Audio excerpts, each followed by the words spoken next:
I want to talk a little bit about commercial co-ventures, also called cause marketing. So those terms probably mean nothing to you, and that's fine because you'll recognize what I'm talking about once I describe it because we see it everywhere.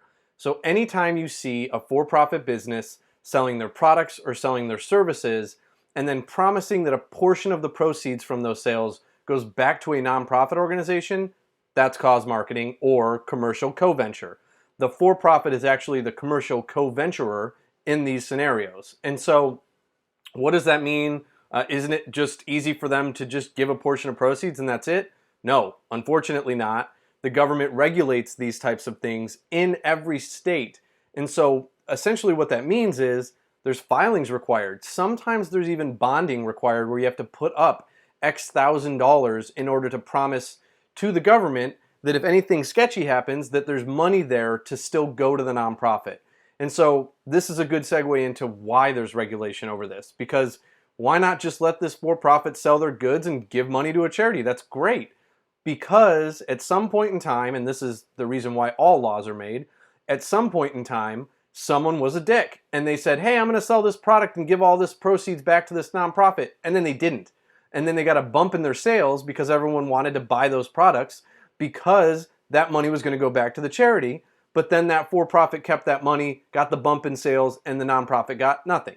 So in many states, you have to have not only registration, but sometimes also bonding to ensure that if someone absconds with the profits from that particular campaign, that there's still some money there to go to the nonprofit and ultimately serve that charitable purpose. So what am I talking about with filings and this type of stuff? Well, at least here in California, as a commercial co-venturer, you need an agreement in place with the nonprofit, and that agreement needs to basically lay out when they get paid, how much they get paid, how they get paid. And if you don't have that agreement in place, you're going to be out of compliance and you could get in a little bit of trouble as either the for-profit or the nonprofit, because that sort of falls on each of them to be compliant in these arrangements in order to ensure that there's no defrauding of the public or misleading the public.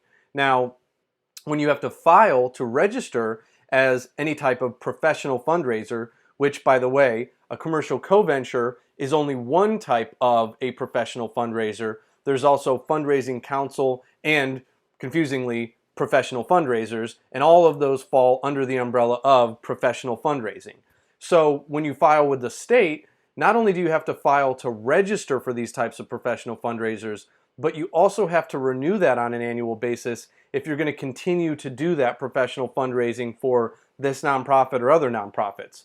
So let's use an example that I always remember. It was the first time I ever saw commercial co-ventures, and it was when Nike did the Red campaign maybe 10 years ago, and every product they sold that had red in it or was totally red, a portion of the proceeds went back to, I believe it was AIDS research in Africa.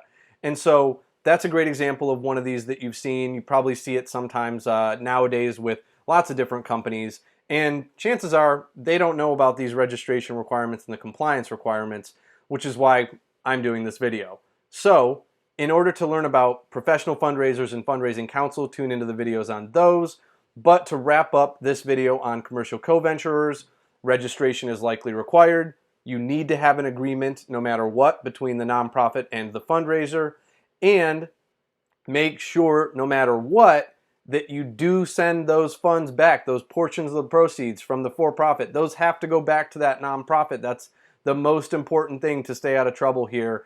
And also, if you ever wanted to do one of these types of campaigns and not have to deal with the compliance, well, frankly, you're not going to get the PR bump from it. You're not going to get that lift in sales from telling people that you're donating to a nonprofit, but you can sell all the products and all the services that you want and just give that money to the nonprofit. You can just agree with them sort of offline about that and not advertise it, and you'll still achieve the goal, the actual charitable purpose.